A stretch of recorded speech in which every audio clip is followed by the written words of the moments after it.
President Donald Trump expressed a commitment Sunday, hours after the latest deadly mass shooting, to work with a divided Congress to stop the menace of mass attacks. He said any measures must satisfy the competing goals of protecting public safety and the constitutional right to gun ownership.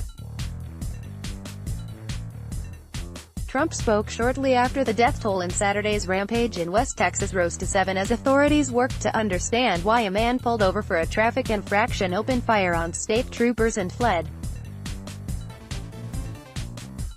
He shot more than 20 people before he was killed by police. A motive has not been released. The president said it would be wonderful to say he'd work to eliminate mass shootings, but acknowledged that that was unlikely. The mother of a Parkland shooting victim has renewed her criticism of Trump's position on gun control, saying he promises action but takes none, as the U.S. president promises background checks. 201, "We want to substantially reduce the violent crime," Trump said at the top of a briefing about Hurricane Dorian at Federal Emergency Management Agency headquarters in Washington. Trump's position on gun control has wavered since 17 students and adults were killed in a shooting at a Parkland, Florida, high school on Valentine's Day in 2018. Trump came out in favor of stronger background checks after the shooting, but then quickly retreated under pressure from the National Rifle Association, which strongly supported his bid to become president.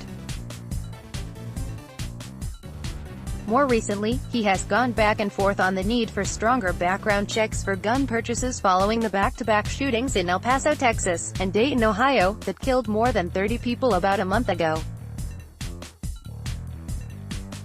Trump on Sunday mentioned the need for strong measures to keep weapons out of the hands of dangerous and deranged individuals, along with changes to a mental health system he described as broken. He also called for ensuring that criminals with guns are put behind bars and kept off the streets. "Public safety is our number one priority, always wanting to protect our Second Amendment. So important," he said, referring to the constitutional amendment that established the right to keep and bear arms.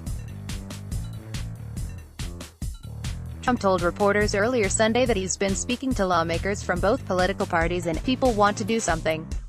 He said the administration is looking at a lot of different things and hopes to have a package ready by the time Congress returns to session next week. The Republican-controlled Senate has refused to take up several gun control bills that passed the Democratic-controlled House this year, and the GOP historically has opposed many efforts to strengthen the nation's gun laws.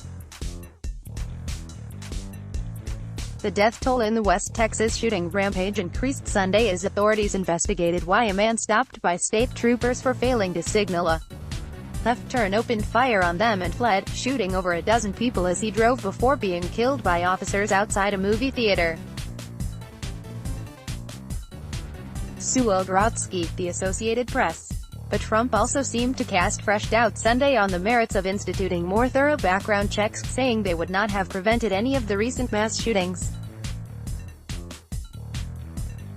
Instead, Trump sought to blame mental health issues, although authorities have not identified that as a contributing factor.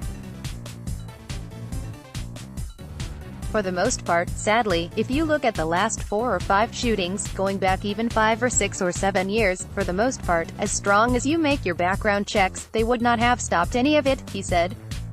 It's a big problem. It's a mental problem. It's a big problem. In the days immediately after the August shootings, Trump said he was eager to implement very meaningful background checks, and told reporters there was tremendous support for action. He said he disagreed with the NRA's stance that any legislation would open the door to infringing on Second Amendment rights.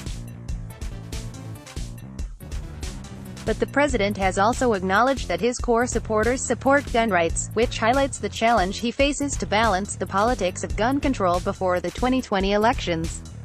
Let's block ads. Why?